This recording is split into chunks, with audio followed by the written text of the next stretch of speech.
चित्रभानु नामक एक शिकारी था। जानवरों की हत्या करके वह अपने परिवार को पालता था। वह एक साहूकार का कर्जदार था, लेकिन उसका ऋण समय पर न चुका सका। क्रोधित साहूकार ने शिकारी को शिवमठ में बंदी बना लिया।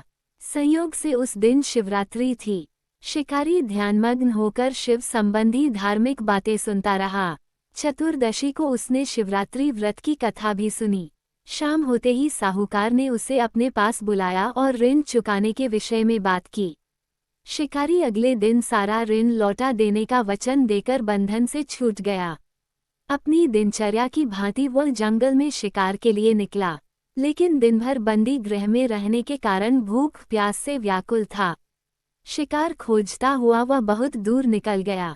जब अंधकार हो गया तो उसने विचार किया कि रात जंगल में ही बितानी पड़ेगी।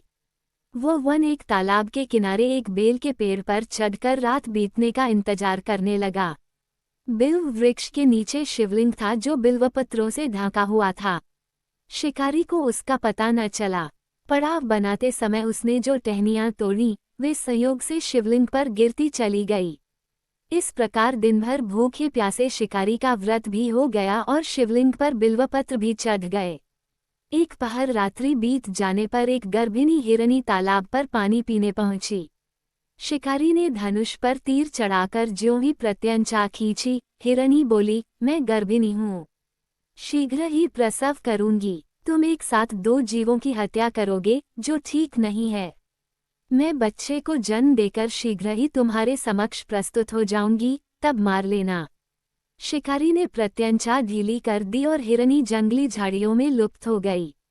प्रत्यंचा चढ़ाने तथा ढीली करने के वक्त कुछ बिल्व पत्र अनायास ही टूटकर शिवलिंग पर गिर गए। इस प्रकार उससे अनजाने में ही प्रथम प्रहर का पूजन भी संपन्न हो गया। कुछ ही देर बाद एक और हिरनी उधर से निकली। शिकारी की प्रसन्नता का ठिकाना न रहा। समीप आने पर उसने धनुष पर बाण चढ़ाया।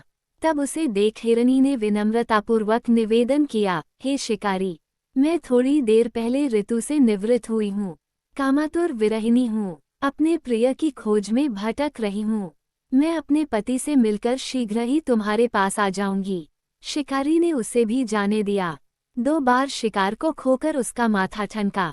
वह चिंता में पड़ गया। रात्रि का आखिरी पहर बीत रहा था।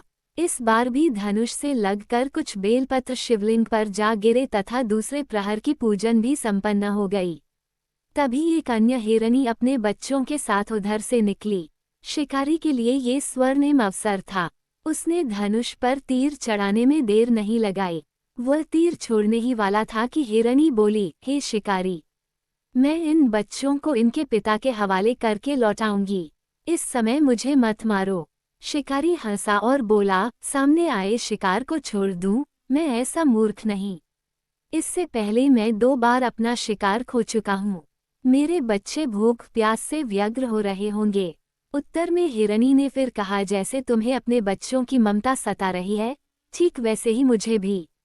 हे शिकारी, मेरा विश्वास करो, मैं इन्हें इनके पिता के पास छोड़कर तुरंत लौटने की प्रतिज्ञा करती हूँ। हिरनी का दुख भरा स्वर सुनकर शिकारी को उस पर दया आ गई। उसने उस मृगी को भी जाने दिया। शिकार के अभाव में तथा भूख प्यास से व्याकुल शिकारी अनजाने में ही बेल वृक्ष पर बैठा बेलपत्र तोड़ तोड़कर नीचे फेंकता जा रहा था। पाँव फटने को हुई तो एक हष्टपुष्ट मृग उसी रास्ते पर आया। शिकारी ने सोच लिया कि इसका शिकार वह अवश्य करेगा। शिकारी की तनी प्रत्यंचा देखकर मृग विनीत स्वर में बोला, हे शिकारी, यदि तुमने मुझसे पूर्व आने वाली 3 मृगियों तथा छोटे छोटे बच्चों को मार डाला है, तो मुझे भी मारने में विलंब न करो, ताकि मुझे उनके वियोग में एक क्षण भी दुख न सहना पड़े। मैं उन हिरनियों का पति हूँ। यदि तुमने उन्हें जीवनदान दिया है तो मुझे भी कुछ क्षण का जीवन देने की कृपा करो। मैं उनसे मिलकर तुम्हारे समक्ष उपस्थित हो जाऊंगा। मृग की बात सुनते ही शिकारी के सामने पूरी रात का घटनाचक्र घूम गया। उसने सारी कथा मृग को सुना दी। तब मृग ने कहा, मेरी तीनों पत्नियां जिस प्रकार प्रतिज्ञाबद्ध होकर गई हैं, मेरी मृत्यु से अपने धर्म का पालन नहीं कर पाएंगी। अतः जैसे तुमने उन्हें विश्वासपात्र मानकर छोड़ा है, वैसे ही मुझे भी जाने दो। मैं उन सबके साथ तुम्हारे सामने शीघ्र ही उपस्थित होता हूँ। शिकारी ने उसे भी जाने दिया। इस प्रकार प्रातः हो आए। उपवास, रात्रि जागरण तथा शिवलिंग पर बेलपत्र चढ़ने से अनजाने में ही पर शिवरात्रि की पूजा पूर्ण हो गई। पर अनजाने में ही की हुई पूजन का परिणाम उसे तत्काल मिला।